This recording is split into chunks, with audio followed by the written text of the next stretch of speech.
বাইফেন্টিন group, যেটি মাজরা পোকা দমনে অধিক কার্যকর।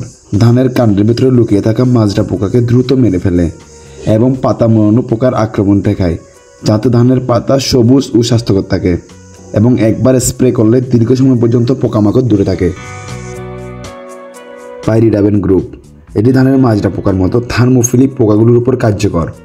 এটি পোকাগুলোর স্নায়ুতন্ত্রের প্রভাব ফেলতে সাহায্য করে, যার ফলে তাদের চলাফেরা কমে যায় এবং মৃত্যুতন্ত্র হয়। এটি অন্যান্য কীটনাশকগুলোর তুলনায় দীর্ঘস্থায়ী প্রতিরোধ ক্ষমতা প্রদান করে, যার ফলে ফলাফল ভালো পাওয়া যায়। এটি বিশেষভাবে ধানের গাছের উন্নতি ঘটাতে এবং পোকামাকড় আক্রমণ থেকে রক্ষা করতে সাহায্য করে। থায়োডিকার্ব গ্রুপের কীটনাশক, এটি এফিড, লিফ হপার এবং শোষককারী বিভিন্ন পোকামাকড় দমনে সাহায্য করে, যা ধানের গাছের রস শোষণ করে এবং গাছকে দুর্বল করে তোলে। এবং এটি ক্যাটারপিলার জাতীয় পোকার উপর কার্যকরী, যা ধানের পাতা ও কাণ্ডে ক্ষতি করে। এবং থায়োডিকার্বের কার্যকারিতা দীর্ঘস্থায়ী, ফলে একটি দীর্ঘ সময় ধরে পোকামাকড় থেকে ধানকে রক্ষা করা যায়। আসসালামু আলাইকুম, কৃষানি তারুণ্যের নতুন একটি ভিডিওতে সবাইকে জানাই স্বাগতম। প্রিয় দর্শক, বেশ কয়েকদিন ধরে সর্দি, গায়ে জ্বর এবং গলা ব্যথার কারণে কোনোটা হয়তো কিছু পরিবর্তন দেখা গিয়েছে। সবাই দোয়া করবেন যেন তাড়াতাড়ি সুস্থ হয়ে উঠি। প্রিয় দর্শক, আজকে যে বিষয়টি নিয়ে কথা বলবো তার নাম হলো এম গোল। এটি মাজরা পোকা দমনের জন্য অধিক কার্যকরী একটি সমাধান। ভিডিওর শুরুতে আমরা জেনেছি এই এমগুলোর উপাদানসমূহ ধানে কীরূপ প্রভাব ফেলে, এবং এই এমগুলোর উপাদানগুলো হলো বাইফেন্টিন, পাইরিডাবেন এবং থায়োডিকার্ব।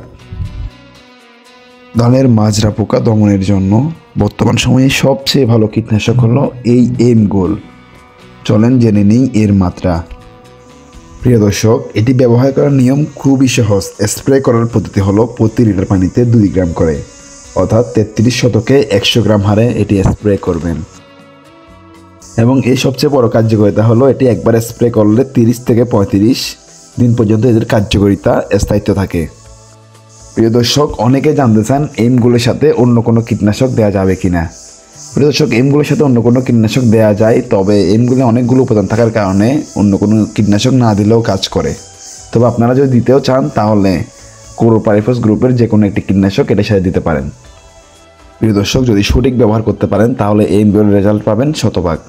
প্রিয় দর্শক, আজকের ভিডিওটি আর না বাড়াই, আজকের ভিডিওটি এই পর্যন্ত। আপনাদের কোনো প্রশ্ন থাকলে অবশ্যই এটা কমেন্ট বক্সে জানতে পারেন। শরীর অসুস্থতার কারণে আরও হয়তো কিছু কথা বলতে পারিনি, এই জন্য আমি আন্তরিকভাবে দুঃখিত। প্রিয় দর্শক, আপনার সাথে দেখা হচ্ছে নতুন কোনো ভিডিওতে নতুন কোনো টপিক নিয়ে। তো অনেক পর্যন্ত সবাই ভালো থাকবেন, সুস্থ থাকবেন। আল্লাহ হাফেজ।